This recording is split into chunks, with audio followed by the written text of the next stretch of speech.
Evening, everybody. As a courtesy to your fellow media members, the coaches, and student athletes, please silence your cell phones at this time. Also, a reminder that recording press conference video on your cell phones is prohibited. We have 2 mic runners in the room. Please wait for the microphone to reach you before asking your question, and provide your name and media affiliation at that time. Now joining us are the national champion Oklahoma Sooners head coach Skip Johnson, student athletes Kyle Brantz, LJ Mercurius, and Jackson Willits. Coach, congratulations. We'll start with an opening statement from you. I don't know if I should say an opening statement for the game or for how it went, but let's talk about the game. I mean, we played a really good baseball team. Hats off to North Carolina. They're really good, well coached. I mean, the lineup was incredible. The pitchers they ran out there incredible, and we took the momentum over early and made some great plays defensively and got some big hits. These guys were separating balls from strikes, staying in their routines, the thing we talk about, pitch to pitch, and getting some big hits. You know, Kyle and Jackson was incredible, and LJ coming out of the bullpen was picking up Nick. I thought Nick was a little bit tired when he started the game, but he was just trying to hit targets, and that's what we talk about. And I was really proud of him in that moment, and really thankful for the SAC committee, the NCAA. Of course, when you're at the College World Series, everything's a class act. I thought the umpires were incredible all week, I mean, it was incredible. So I'll let these guys talk, and then we can talk in a minute. We're going to open it up to questions for the student athletes. Joe Healy, D1 Baseball. Jackson, just even when things during the regular season might not have been going your way, how much faith did you and the rest of the team have that something like this was possible? Yeah, I mean, I think we knew that the talent was always in the room, and that's something that Skip and all the coaches preached to us from day one in the fall, is that this group of guys is special. Whether we were playing well or not, we believed that we had the talent in the room to go out and win a national championship, and I feel like we were able to just take it one pitch at a time, and when things weren't going our way, we took it one pitch at a time, and when things were going our way, we took it one pitch at a time, and at the end of the day, we had success with it, and we kind of got hot at the right time, and now we're national champions.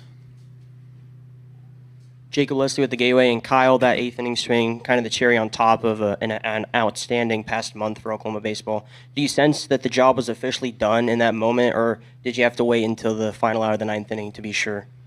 Definitely the final out of the last inning, and my teammates did a good job of kind of settling me down, but yeah, it was a big moment for me, for our team, because we were up big, and I was just competing. It was a two-strike approach. Skip's been telling me to hit and run the past couple of days, and that's really all I was thinking about. But got to pitch up and then just continue to play hard and play to pitch. Josh Calloway, Sooners Illustrated. Jackson, I asked you before the finals if you're able to kind of appreciate it. You kind of admitted you still got 2 more games to win. It just happened, but are you able to kind of soak in that you did it at OU, in Omaha, you were most outstanding player, your dad, just kind of all of that, if you're able to kind of just putting that into context? Yeah, I mean, I'm not really sure how you put all that into words, but I'm just trying to soak it all in now. Looking back on it, it's something I'll never forget, to be able to do it here with my dad, with everybody that we have on this squad. I mean, it was a special group of guys. We were a close group of guys, and to be able to go out there and to have the success we have, it's something I'll never forget for the rest of my life. And I'm gonna look back on the last couple of weeks and just remember those memories forever. Eddie Radosevich, Soonerscoop.com. LJ, just the emotion coming out of the bottom of the third or coming into the game and then getting out of that inning, how much momentum did that create for you guys tonight? And just overall, here over the last couple of weeks, really, coming out of the bullpen, what do you think flipped for you that has helped you get to this point, obviously? Yeah, I think when I was coming to the game, the mindset was always the same, is take my deep breath, finish my breath, and just execute a pitch. And I knew if I did that, we'll be able to get out of the inning. But really, I think the biggest thing coming out of the bullpen is Skip's a genius. I listen to Skip, and whatever Skip says, I'm going to do. As simple as that. So Skip says take a breath and just throw one pitch. I'm going to take a breath and throw one pitch. And I think that's really just the only thing is, like, earlier in the year or when I was struggling, I wasn't finishing my breath. I wasn't taking a breath, and that's the biggest thing we preach. And then when I started to appreciate it and really settle into just listening and taking that breath, my game changed, and it shows. So I think whatever Skip says, you better freaking listen. So, yeah. Greg Eklund, and this is for NPR. This is for Jackson. in your last 10 wins this season, the team averaged 10 runs a game. One, when you hear that, what kind of an impact does it make? And two, Dayton had talked about it after the Super Regional, but for you to carry it on through the College World Series, what did that mean? I think the biggest thing that does is it just lets our pitching staff go out there and attack, and lets them kind of have confidence that no lead's too small, and we're going to go out there and we're going to pick them up. Whether they give up 2 runs or 10 runs, we're going to be in the game, and I think it gives those guys a lot of confidence. But for us to be able to go out there and just string it together, I think there was no one batter throughout the postseason that just was up here on the podium every night. It was a new guy on the podium, and that's something we talk about a lot. And I feel like just the consistency and all the guys having great at bats 1 through 9, and then you didn't see it, but a lot of the guys that weren't playing, I mean, those guys were locked in, and they could have went out there and gave us just as good of at bats. So just to have that consistency throughout the whole time, it was really big for us. Mitch Sherman from The Athletic. LJ, for you, but all of you guys have come from different places to get here. I'm curious your perspective, since you came from another school, what you've seen through the hard times and the good times of the season that's allowed this team to have that kind of special chemistry and come together, so that you still were able to play your best at the end, even though the entire season wasn't necessarily like this. Yeah, I think the biggest thing I've seen in my 3 years of college so far is teams have 2 choices. It's either you kind of split apart when things aren't going well, or you come together when things are going well. And when you come together when things aren't going well, it's probably the biggest and the best thing you could do, is because every day when we were losing games, we were still in that locker room having fun, cracking jokes, and just pulling for each other. And we started a little Bible study there, and we had about 20-some dudes show up, and we were just giving it to God and kind of just speaking and listening to everybody. And I think that was the biggest thing, is we just came together through our faith, and that really helped us later in this back half. So when teams come together like we did when things aren't looking good is kind of what propelled us to be able to be successful. And take one more for the student athletes. Noah Bieniek from 11.7. Question for Kyle and Jackson, if you'd like to add in, go ahead. Kyle, you had the big hit in the second inning that really, scored the first run for Oklahoma in this game. And in the bottom half of the inning, Deshaun Harris sends a throw right over your head over to third base, an absolute seed that nails the runner, and it's the third out before the run scores. Can you walk me through your point of view throughout that entire second inning? And Jackson, if you want to, go ahead too.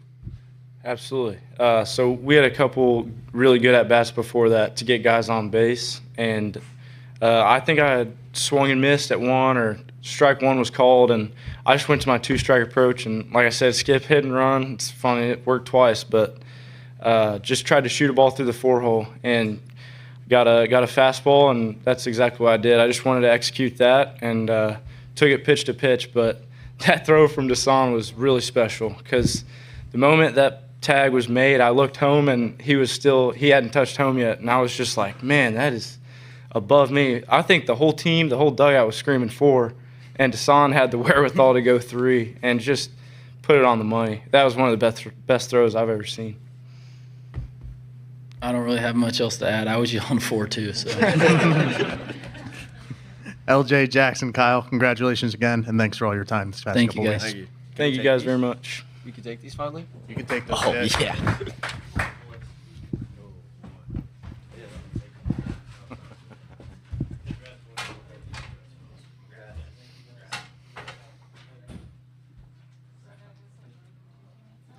This time we're going to open it up to questions for Coach. Start with Eddie up front.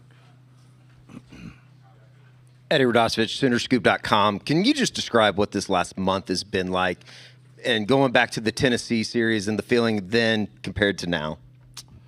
Yeah, I mean, kind of was we played at Oklahoma City. I thought it was a good thing that we played there. Played on dirt. We're fixing to go to the conference tournament. We're going to play on dirt, even though we have a dirt field that we practice a lot on. I think that was a big deal. But the last month was probably, it's just like LJ said just a minute ago, it was really a God thing. I mean, it was Jeremy. I mean, there's a lot of people out there praying for us. I mean, every day I get texts about, hey, man, we're praying for you guys. It's really a God thing. I mean, it really is. And it's amazing. I mean, he took that game over tonight. I was sitting there praying for Kyle every at bat, man, I'm like, Jesus, let him take over. He's an unbelievable kid. And those kids were really selfless. I mean, they were really selfless. And it was amazing how they came together and started caring a lot about each other.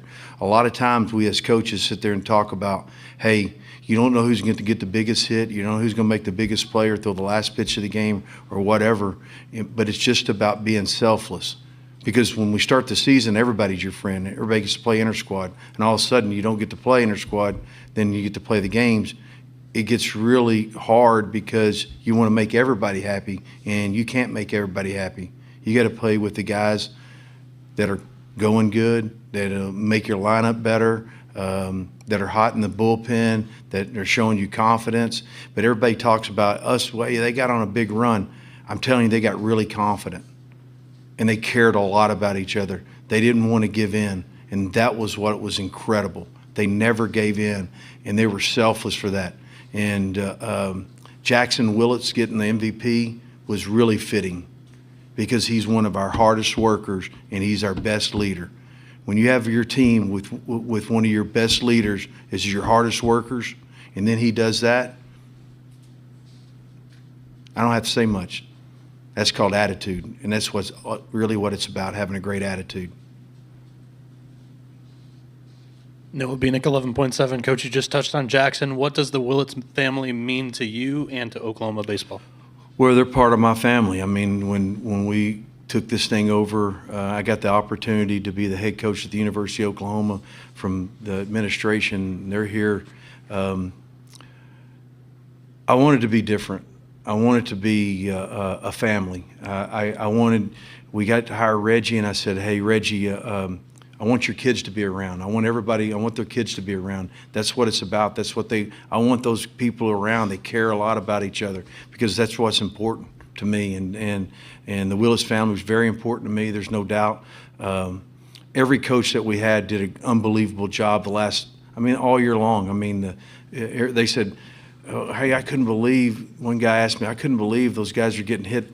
That's what you call detail and prepare from the coaches and preparing those guys and making sure they hold them accountable for the details of the game and getting comfortable. Our mental coach was incredible throughout this deal and making them stay in their routines, take a breath.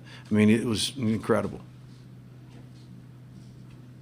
Josh Calloway, Sooners Illustrated. Skip, just want to ask about LJ and just the week he had here and then what he had to say about, putting the complete faith in what you told him and just the way he embraced the bullpen role, how important he's been, kind of just all of it with his season and his run to late. Yeah, he started out as a starter, threw really good early, and I thought he got kind of tired. We moved him to the bullpen, and when we moved to the bullpen, he kind of bought into that. He kind of embraced that. In the course of the last 4 weeks, it was really special to watch him go through his routines, getting there. Him and Cleveland, Gavin, all those guys that were out there did a great job of picking each other up because you never know when it happens. You throw bullpens and you do all those things. You just never know when your number's called. And we threw a lot of guys out there yesterday. I think we set a record for most pitchers used in the game. I think I cut a trail to the mound. I was trying to get those guys out there just to try to get it out. And a bunch of them answered the bell. They threw really good and just didn't get it done. But tonight we had a game plan going into it. Nick went through the first time through the lineup, and when I was going to pull him, Dayton, Walk, Willits, all of them were going, he's getting out of the game. He's getting out of the game. And Taki, he's getting out of the game. When a team is player-fed instead of coach-fed, it's a lot different. I was like, all right, I'm going to give him one more chance until he gets in trouble. And then he got in trouble, and LJ picked him up. And that was special. Mitch Sherman from The Athletic. Coach, those characteristics about family and what you discussed in putting this team together and what LJ had to say about being around his team. In the offseason last year and the previous year when you gathered these players and put together this roster, how much of those things are in your mind in that situation? Because obviously there's there's a lot more options today when you're in the SEC in how you build a roster than there were a few years ago. So how much do you still take into account those kind of characteristics when you're building a team? I mean, we take that all the time. We ask them questions, I mean, all the time. I mean, we spend a lot of time trying to find out their character from the place they were at, or their high school coach, or their junior college coach. We watch them. You know, we do all those things. We bring them in and we ask them questions. And in some places, some guys are not the right fit. And I mean, and I believe when they start there, we make them make their beds, and they send me pictures of beds being made. And I mean, it's stuff like that that we're just trying to get those guys to be attentive and detailed of what we try to do. I mean, it's pretty remarkable when you try to do in our world today. I mean, the SEC molded us through the year to what we've done. It molded us. I mean, it's the best conference in the country, and it molded us. I mean, it was a super regional every weekend, and those guys continue to grind it out and pick each other up, and it shows you what kind of character they have when they became selfless. That was what's really special. Really proud of them for that. Coach Jacob Leslie with the Gateway, and UNC threw 8 arms at you guys today, but you guys managed to score on 5 of them, minus Glauber's short outing. And you guys put traffic on the bases in 8 of 9 innings, minus just the 9th inning. What does that say about your guys' overall approach today at the plate, with the overall ramifications of this game as being played for the national championship? How did you guys rise to the occasion? Good coaching. Good coaching. I mean, what Russell and Reggie did to game plan, and Bonneau helped me, and Todd Butler in the back helping us. From our strength coach to our trainer. I mean, it's called good coaching, man. It's called those guys buying in, those guys listening. You can't just walk up to a good program and just step in and get your foot wet. You got to jump in. If you jump in and you buy in and you listen, I mean, that's what it's about. Our job as coaches is to get those guys to excuses and teach them something that that's going to be with them the rest of their life. And you got to show them how much you care before you show them how much you know. And that's what our coaches do. And that's living proof of it, winning the national championship. So. Leif Skotnick, WorldBaseball.com. Skip, you've spoken a lot about not knowing who's going to come up big and being selfless and all that. Your number 9 hitter went 3 for 4 with 6 RBIs tonight. Your thoughts on Kyle Branch and his performance? That's a Jesus thing, man. I was praying hard. I'm telling you. And he. I talked to him earlier about getting on top of the plate. If we're throwing on one side of the plate or the other, take one of the side of the plate off of him. And he's an unbelievable kid. He works extremely hard, and he scuffled a little bit this year. But guys with the right attitude come up in the best moments of the game. That's what baseball does. If you keep persevering through it, you come up with the right attitude, and the game will pay you back. I don't know what it is about the game. It's the spirit of the game. It protects those guys that continue to work at it and attack it, and it exploits the guys that are afraid of it and are timid. We have time for just a couple more questions. Greg Eklund, this is for NPR. Coach, I want to pick up an analogy you used after the Super Regional when you said going to Omaha is like throwing a bunch of marbles on the table and they're all going in different directions. How did you manage to keep everything on the table once you arrived in Omaha?